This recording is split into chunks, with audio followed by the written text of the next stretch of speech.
I think we've had an advantage in Ireland over a lot of other markets is that we go to the pictures.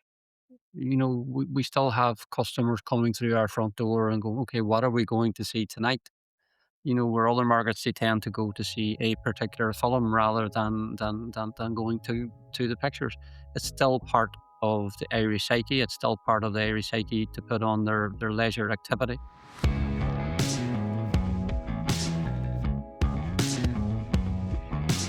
This is the Box Office Podcast. I'm Daniel Loria, the editorial director of Box Office Pro, the pulse of theatrical exhibition. And in this week's episode, we preview the All-Ireland Cinema Summit being held by our friends over at the Box Office Company. That is going to be taking place on Thursday, September 17 of this year at the Stella Cinema in Dublin. Talking about the event, we've got our colleague from the Box Office Company, Malcolm MacMillan, joined by two executives that will be part of the program on that day, Mark Doherty, an exhibitor from the region, and Eoin Wrixon from Pearl and Dean, the cinema advertising company out there in the UK and Ireland market. But before we get there, we are going over news, notes, and box office with my colleague here on the podcast, Rebecca Pahle from Box Office Pro. Rebecca, welcome back to the podcast. I trust you've been to the movies at least more than once in the last 2 weeks. Well, I don't know. As you know, the last 2 weeks we've been in deadline mode, so it's been a crazy few weeks. But I got out to see Spider-Man at the AMC Empire 25, one of their non-premium. I think it was the XL Yeah, like the, auditorium. the mid-range premium thing that they've Yeah, got. We call it entry-level premium is what I call it. I enjoyed it enough. My parents. I was talking to them earlier today, and mom's like, "Why didn't you tell me not to see that? It was horrible." I'm like, you see everything before I do. You see everything before I do. So Mrs. Polly not a fan of Spidey's latest adventure. Fair enough, No. not for everyone. Yeah, they didn't like it, but, yeah, it's fine. I'm excited this upcoming weekend to go see the new Jane Schoenbaum at the Alamo Drafthouse in Manhattan. I've been hearing great things about that title. I'm looking forward to catching it when I get an open chance. I was able to go to the same theater over the last couple of weeks to see two other films. I got to see Gail Daughtry and the Celebrity Sex Pass there. A funny comedy. Funny comedy. It was interesting. I want to see it like at one of the last showtimes they had during the theatrical run. Rebecca, we're talking about maybe what, like a 30-40% auditorium? It was 75% full.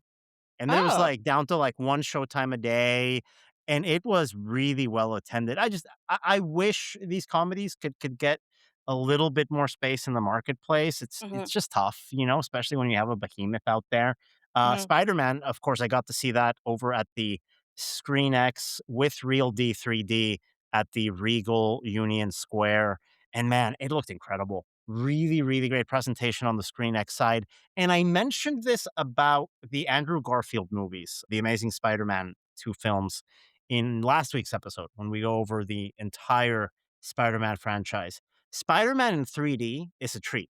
And this is a great 3D presentation of Spider-Man. So I highly suggest it. If you can catch it on ScreenX, worth your time. If you can catch it either in ScreenX with 3D or just a regular real D 3D presentation, it's a really, really good benchmark of where 3D technology is these days. And the last movie I have to bring up here, because I cannot forget to mention one of my favorite movie going experiences of the year so far, Motor City. This is an action film with like Mm, 3 lines of dialogue that IFC put out. I saw that at the yeah. AMC Times Square. Great, great action movie, You and throwback someone else, action movie. I can't remember who it was, but yes, like, I had 2 people right back to back talk to me about how great that was, so, yeah, I don't know, we'll see. It's hot and muggy out, so I might be staying indoors more until the weather gets more cooperative, but there is some stuff I'm excited to see coming out. Yeah, a dynamic release schedule in the coming weeks. Unfortunately, this is going to be maybe the last big weekend for a while in terms of like a film that can make over 65 million, let's say, in a Mhm. given weekend, because that's more or less what we're expecting from Spider-Man Brand New Day in week 3, somewhere between 67 and 77 million dollars. We don't expect any single title to get to those heights, maybe until Thanksgiving. And even then, I'm not sure the Thanksgiving slate, I'm a little iffy on. So if it's not Thanksgiving, it's going to be probably until the Dune 3 Doomsday combo Mm. in mid-December. We're gonna have a well-balanced schedule, I think, from there. There's a couple gaps Yeah, I don't like, but I wonder, I mean, the last 2 years, we've had sort of a late entry to the auto box office. Last year, it was K-pop Demon Hunters, and then before that, I believe it was, the Taylor Swift official mhm, release party of a showgirl. yeah. I wonder if there's gonna be something like that this year because it feels like there aren't these huge gaps in the schedule where it's just, I mean, money signs if somebody has something to throw in there that people are gonna see. I don't I hope we get I hope the next few months aren't as bad as all that, but, yeah, I mean, this time of year is always crazy. Yeah, I think Spider-Man is gonna get us through the dog days of August. I think that's a safe bet. And then, really, after this weekend, up until Thanksgiving, which I don't expect to be a huge Thanksgiving, I think there's gonna be a natural drop-off after fantastic back-to-back Thanksgivings. This coming, let's say, 3-month period, maybe 4-month period, is going to be made up of films that can make or play a role in the market and success through volume. What I mean by that is, like you mentioned, movies that maybe hop into the schedule can maybe steal a weekend with 20, 30 million, maybe a Mhm, 40, $45 million performance there. And then another couple of movies that can come in with a 10 and $15 million role to play mhm, into the mix. That's more or less what we're expecting. So hopefully a number of $100 million plus weekends where we can get one headline title at the 30 million plus level and then some role players, performing or opening between mhm. 10 and 20. I think Just that's what's yeah, going to go into the just market in the coming weeks. yeah, just cobbling the box office together. I think each of the next few weeks, we have, what, 5, 6 wide releases coming out, I think, Yeah. next. And that's exactly the game plan, I think, really up until Thanksgiving. 4 or 5 new releases that can come in, play a role, something for everyone. This is that stress test, right, of diversity in the marketplace that we've been asking for, and we're finally there. So we'll just have to see how it plays out. I mean, second place this weekend, it's probably gonna be a toss-up between The End of Oak Street and The Odyssey. They're both tracking to perform between 18 and $23 million. I got my ticket to End of Oak Street. I'm catching that on Friday. They are not playing it in the actual IMAX, in the big IMAX. I think the Odyssey Okay. Spider-Man Yeah, it's hard. combo is like, yeah. Yeah, yeah, it's gonna be hard to get into that one or break into that one. Well, you might also be surprised coming in maybe as a sleeper performance if The Odyssey drops and Oak Street underwhelms in its debut. That Paw Patrol title, I don't even Paw Patrol 17, I don't know how many Paw Patrols we're into these days. The militia is probably in the movie. I don't know if there's a Paw Patrol gorilla we have to be worried about. But that one is probably gonna open between 15 to 20 million, It's so that might sneak into the reliable. top 3. I just love that we have 2 wildly different dinosaur movies coming out this weekend. That's all we need in life, really. So that's pretty much what we can expect, from the market this weekend. We've got, some staffing announcements and executive promotions to go over. Rebecca, let's start with our friends over at Epic Theaters that announced a couple new roles from folks that have been in the industry for a while.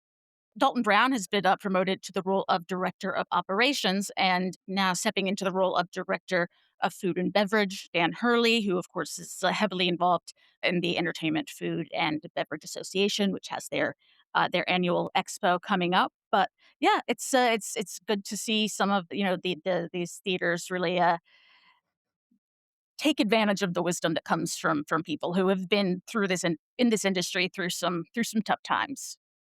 Yeah, I think that's a good way of putting it. A fantastic combo of executives there to lead Epic Theaters to, I think, some exciting new heights. It's a great circuit that's invested a lot back into their theaters. I know their West Deltona location is in our blue ribbon list of like the best renovations that we've had here over the last couple of years. I highly suggest folks to check that out if you're in the area. And then on the vendor side, our friends over at Paper Airplane have promoted the former longtime colleague of ours, Amanda Ruffner from Lionsgate. She was there on the exhibitor marketing side for a long time. She's now with Paper Airplane, a new promotion on that end. Yeah, Senior Vice President, Exhibitor Marketing and Operations, coming on the heels of she was in marketing with Lionsgate for 11 years, I believe. And we talk on the podcast a lot about cinema marketing, about the lack of resources that are available to to us just doing this as a podcast, as a magazine, obviously, the industry needs those things a lot more, needs that partnership with the studios, needs deliverables, needs materials. So, yeah, paper airplane definitely, fills a niche that is needed. Yeah, and now moving over to general industry news. Of course, we are coming off of a number of fantastic weekends from Spider-Man: Brand New Day, a film that has already crossed the billion-dollar mark worldwide, and on its opening weekend was not only the highest opening weekend of all time domestically, but also produced the best box office weekend in the domestic market ever with $436 million. That introduced all-time box office revenue records for companies like AMC, Regal, Cinemark, and Marcus Theaters. That's the top four chains in the United States reporting all-time highs on their end. So a great amount of momentum there. Of course, I think the big question mark that the entire industry is facing here is how does the future look like with this Paramount Warner Brothers merger? Is it going to happen? Is it not? As we know, there's I think 13 state attorneys general right now in a lawsuit to basically ask the Justice Department to take a closer look, more scrutiny on what the impact of this merger is going to be. In the meantime, Paramount Skydance has put in writing a commitment for those 30 theatrical releases per year. It's great to have that promise. It's even better to have it in writing. To be fair to the Paramount Skydance side of the conversation, we didn't get anywhere near that when it was Netflix leading the charge, Mhm, and let alone any sort of commitment or promise from Disney in acquiring Fox. Uh, mhm.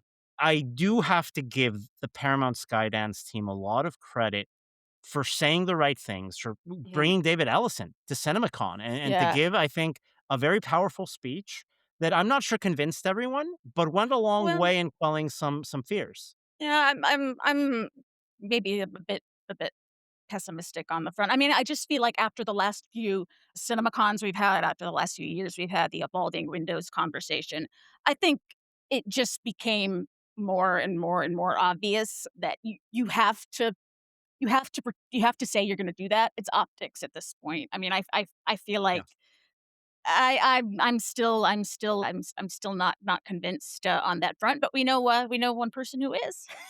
Well, more than one. We are already hearing from major executives at some of the world's largest circuits putting their support behind the Paramount Skydance acquisition of Warner Brothers Discovery. We've heard from Adam Aaron, the CEO of AMC, in a different outlet, already go out and endorse the merger.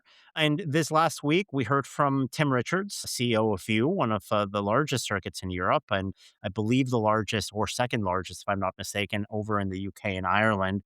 In my conversations with Tim, he's always been very bullish on the prospect of Paramount and Warner's merging. So it's not a surprise to see this in writing and see this enthusiasm repeated. But the new voice coming into the mix is Eduardo Acuna, the CEO of Cineworld. Again, CEO of Cineworld, one of the largest circuits in the world, second largest circuit in North America, in Regal, putting out a statement to the press, basically endorsing the Paramount, Skydance, and Warner Brothers Discovery merger. That does break ranks, I think, to a number of different voices in the industry that, like you, Rebecca, probably aren't fully convinced. But we now are hearing, at least from the major chains, that this is something that they view favorably. Now, I can say from my conversation with exhibitors, off the record, with a number of CEOs in this industry, a lot of them aren't convinced that we're going to get to the promises that Paramount is making in the merger. At the same time, a lot of them are also repeating in the sentence right after that, but I'm not sure Paramount and Warner Brothers would get there as separate companies anyway. So maybe having this promise of having a 30 release slate combined between the two is more powerful over the big question marks of what happens to Warner Brothers if Paramount doesn't come in and make that acquisition happen. So, off the record, I am hearing from some folks that maybe there's some upside here, but I think one of the big reason a lot of executives aren't coming out and maybe more vociferously endorsing this merger between major studios is because we just got burned on the Disney Fox side, Mhm. and logistically, it it's still a big leap to take Paramount at their word. They're saying all the right things. I want to give them credit. Mhm. And I think if this merger does go through, we will all be rooting for their success because we have to. We Yeah. have to root for Yeah. their success. Yeah. We have to root for them to get to 30. But a lot of folks still aren't convinced yet. There's a lot of trepidation out there. Yeah, I'm very much hoping that this deal, if it happens, does deliver that large slate of films that we need.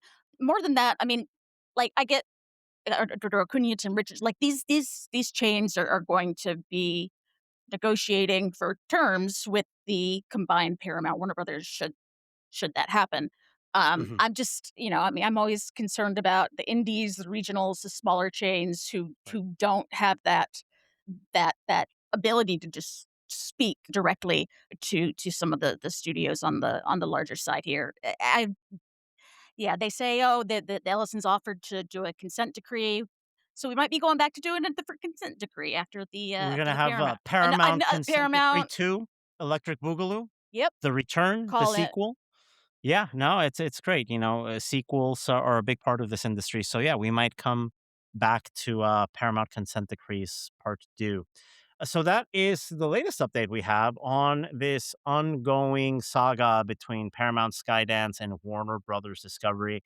We'll be updating this story over on our website, boxofficepro.com. So be sure to check in for the latest updates. And beyond that, Rebecca, I think we're finally entering weird movie season in August, which is great. Yes. You'll get some curveballs, you'll get some genre plays. Oh, I told my Festivals start in dad September. I told my dad about Whale Fall earlier today. That's I what we're can't. calling it. We're calling it whale fall season. Like Spider-Man is out. Now it's just Yeah, it's just all whale whale fall. fall It's all the time. whale fall o'clock. No, but yeah, those weird little movies that get slotted into some of them are gonna work and some of them aren't. But I hope we're seeing more of the former than the latter. Yeah, it's always a good opportunity. And to our friends over in Exhibition, Rebecca and I are putting out an interesting story in our next print edition that's going to be going out to the EF&B Concessions Expo. So if you're listening to this and you work in a movie theater, send us your most unique concessions item via email at numbers@boxoffice.com.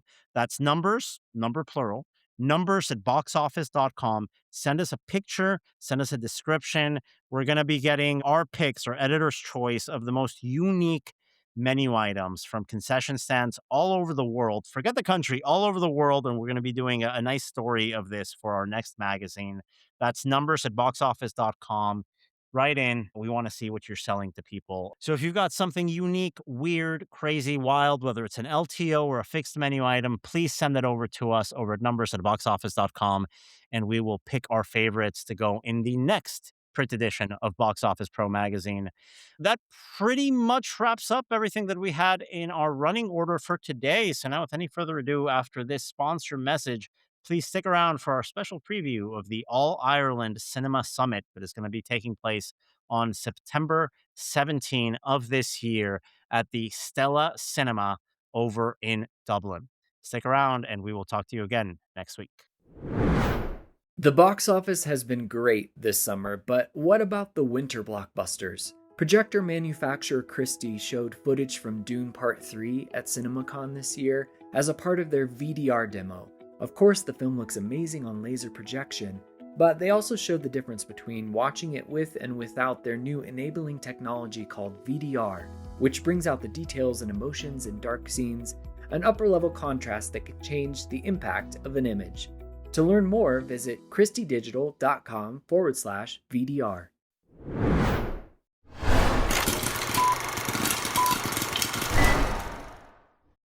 And we are back here on the Box Office Podcast with our feature interview this week, highlighting the upcoming Ireland Cinema Summit organized by my colleagues over at the Box Office Company.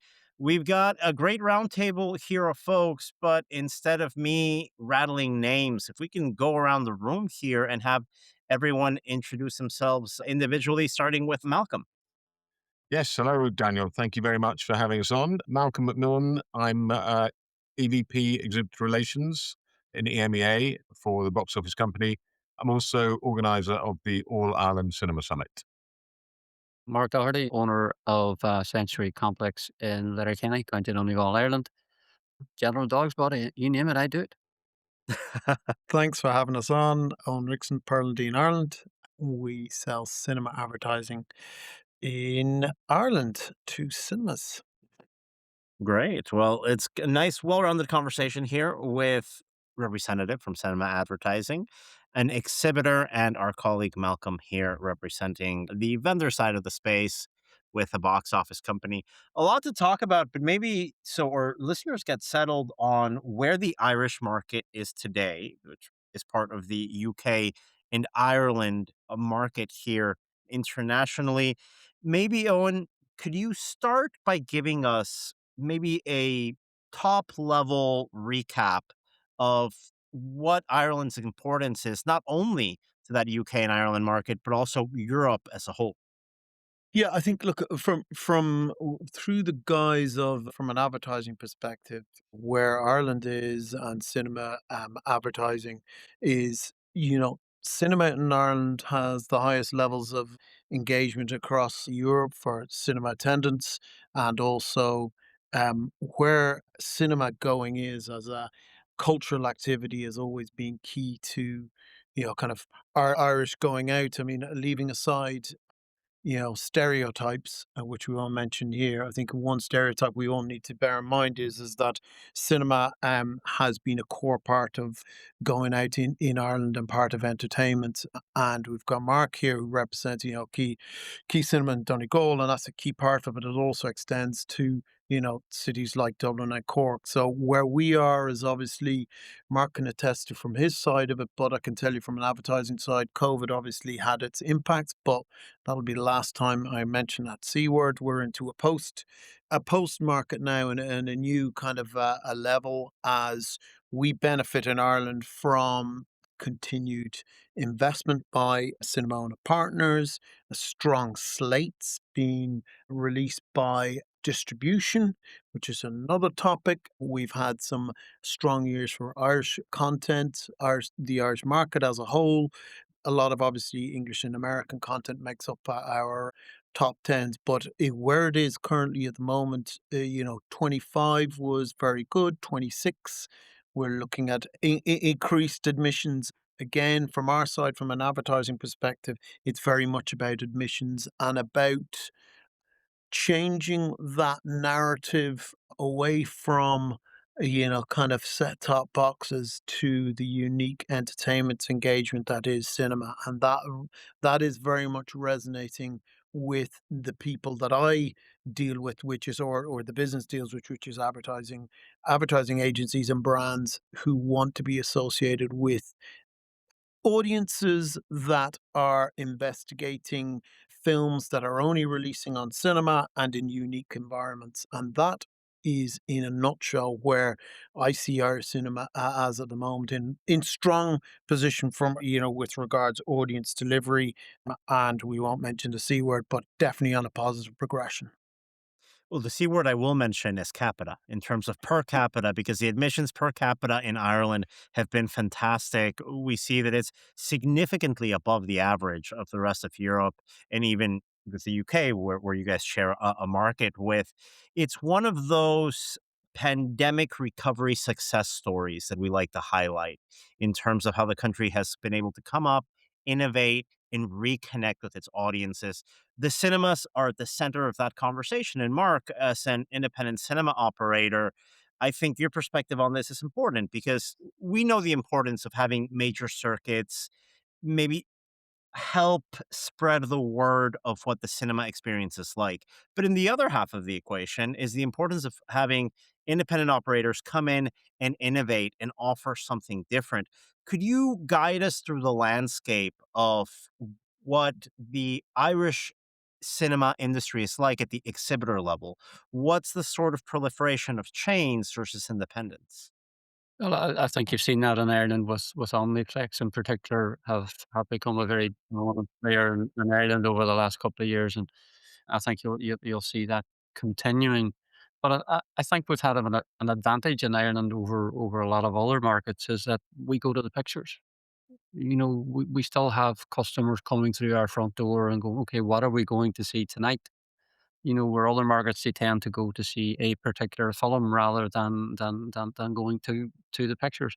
It's still part of the Irish psyche. It's still part of the Irish psyche to put on their leisure activity, and it's one of those things they enjoy doing as a collective. And I suppose from the American point of view, they talk about the water cooler moment, where people do talk about what they saw last night, what they're going to see tomorrow night. So it's down to us as cinema exhibitors to give them the best possible environment in which to do that. Their expectation of what they expect from us is rising all the time, giving the expanse of home technology and home cinema. So we have to stay ahead of that posse. It's our job to give them the best possible picture we can, the best possible sound we can, the best possible environment in which to watch that presentation, and then everything else that can potentially go with that. Do they want to grab a meal or a snack? Do they want to go for a drink before or afterwards? All of those things add into that nightly experience. But at its heart is a good movie, well told and well presented. That's the heart of the whole thing. It's always been the core business of what we do. And I think what you've been able to do in Ireland is something that is a big trend here in the US in terms of family entertainment centers. We've seen them really come up and surge as one of the Mm. biggest difference makers in states like Texas that you have more land and more real estate to play around with. Europe is a different question. It's a little bit tougher to see that FEC, let's say, spread all around the continent, but in Ireland, you're seeing more and more players embrace that family entertainment center concept. What do you think the factors are that makes Ireland unique in terms of having that concentration of FECs? I don't know if I can answer that question. I suppose it's competition. I suppose it's seeing the opportunities there. That is there some other way that we can entice our customer base to come more often? Ireland has enjoyed rapid growth over the last 15, 20 years, which is, with cinema has gone hand in hand with that. I think you'll find very few old style cinemas, that I grew up with, the big 5,000 seater auditorium in the middle of the town. I think they're more or less gone.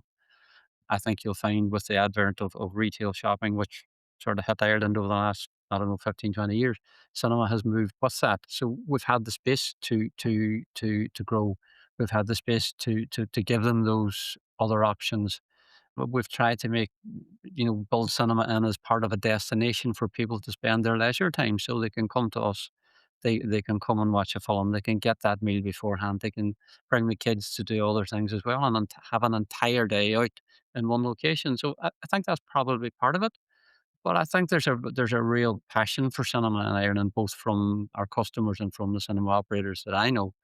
They are incredibly passionate about it, and to the extent that you're in company with a couple and we talk nothing but cinema about what's coming up. How do we improve the auditorium? How do we improve the sound? How do we improve the picture?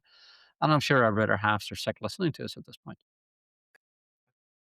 No, but it's so important to bring in those perspectives, right? That this is not only a business built on the core of movie going, but that it can expand and grow beyond that. So it's not just movies; it's a little bit beyond that scope. And Malcolm, these are some of the topics that are going to be part of the All Ireland Cinema Summit that the Box Office Company will be hosting in September. Can you tell us a little bit about the event, its history, and what role it plays in the convention calendar for our European colleagues?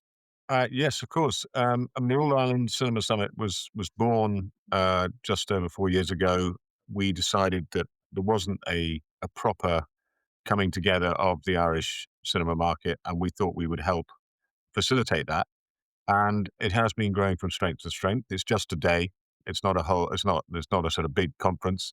We get sort of between 60 and 80 people turning up, which in Ireland is quite a good number, and we get a great mix of studios or distributors. Obviously, Owens plays a big part, and big thanks to him. And Mark has been on panels, and we've had a lot of local specialists presenting from all sides of the business. And each year we try and do something a little bit different. So we give people a sort of perspective or a context, a global and a European context. Laura Hulgat is joining us again this year, and she'll give us a European context. And then we start talking in terms of what the Irish cinema market is doing. We give Mark and his colleagues a chance to chat interminably about cinemas because as he said, they're very passionate about it. And we get a lot of good conversations going. And I think the highlight of the day, or certainly the morning, it culminates in a panel where we have a good range of people on that panel from all sides of the business, chatting through the issues of the day. This year, we've very much focusing on the sort of building on the momentum that is being generated at the moment with the great slate, the investment that Eoin was talking about, the expansion of Arc Cinemas and Omniplex outside Ireland, the local content. Now, all these things are coming together and they're creating a really interesting opportunity.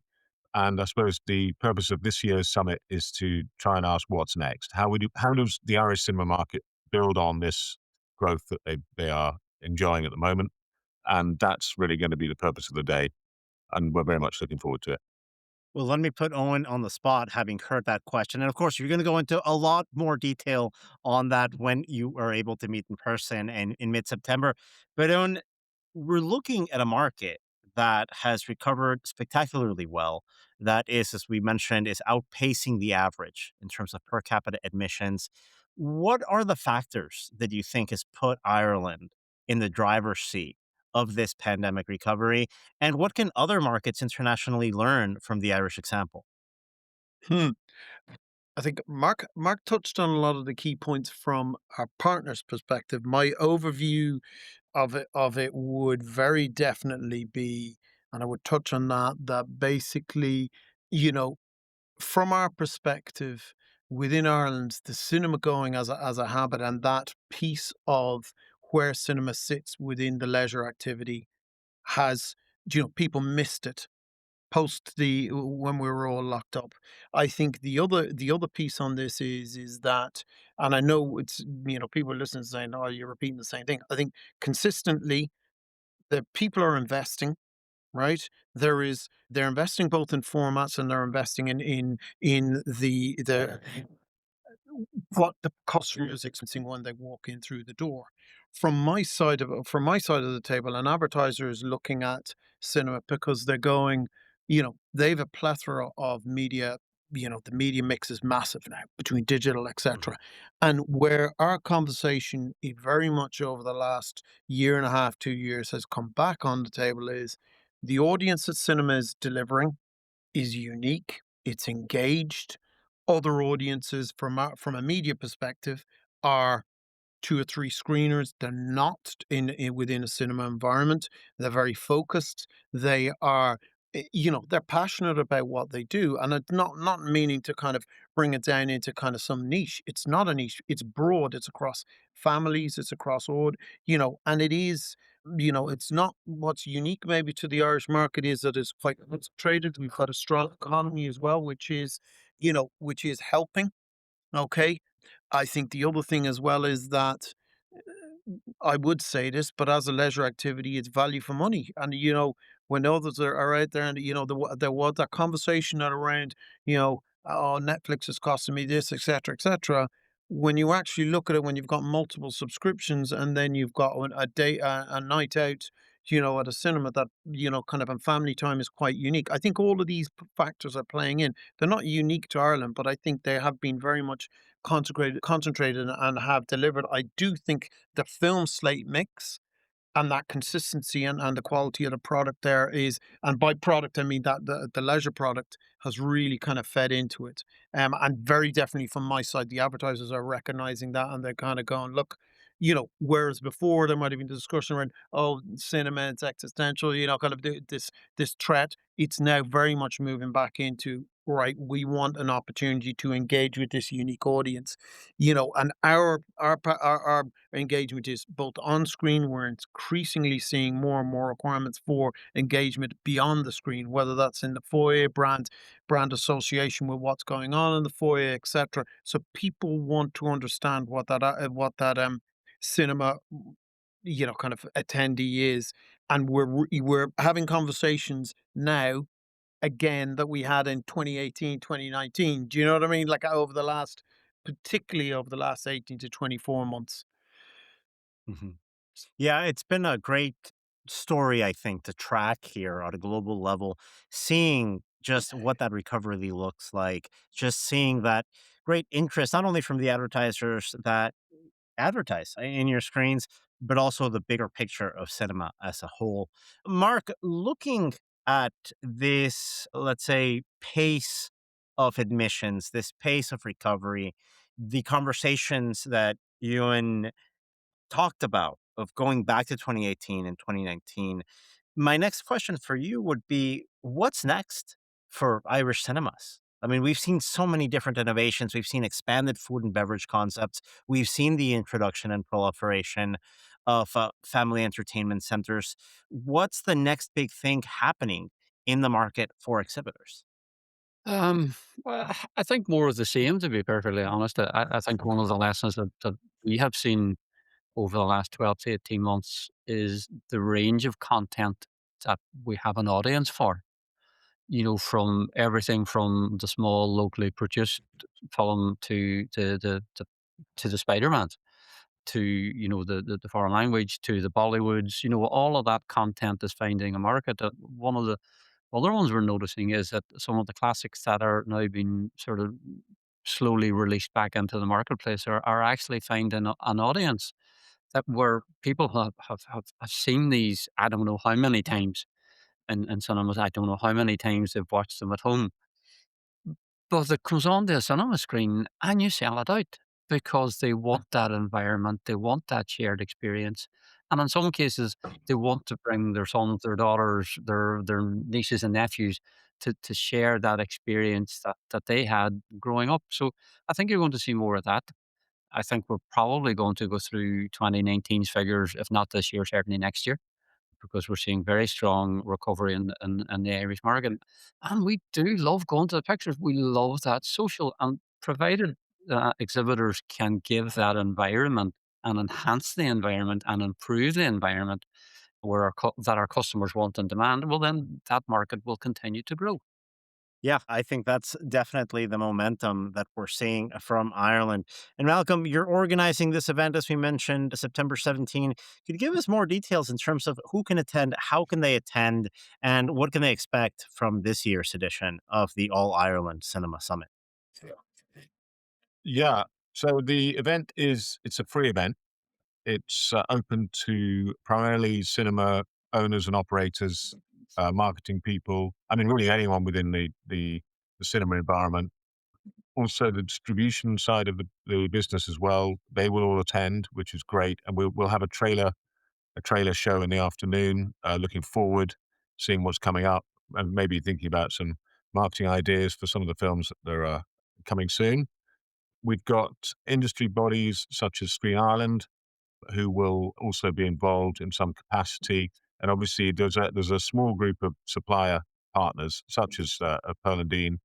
We've also got some sponsors this year, which keeps the conference free, which I will name just for the sake of our largest set of partners to date. We have Admit One, the point of sale provider, Showtime's Analytics, Omnex, Sharp, Saturn Visual, and Joe and Seth's, all providing support for the event. So what this hopefully means is that people can come along. There's no financial impact for coming along. It means that we can get a good audience across the whole spectrum of the industry in Ireland. And we're also going to create plenty of networking opportunities this year, more than we have in the past. We're going to have a drinks party at the end. We're also going to have an extra break so that people can actually spend a bit of time chatting to each other about what's going to happen next and how the industry can move from strength to strength. So I'm really excited about it. The small tweaks, but I think they're going to be good for the day and good for the people who are attending. Well, thank you so much for that update. And thank you to all our speakers today. Don't forget that the All Ireland Cinema Summit is taking place on September 17th. Coming up, you can contact Malcolm at boxoffice.com for more information on the event. Thank you again for joining us. Thank you.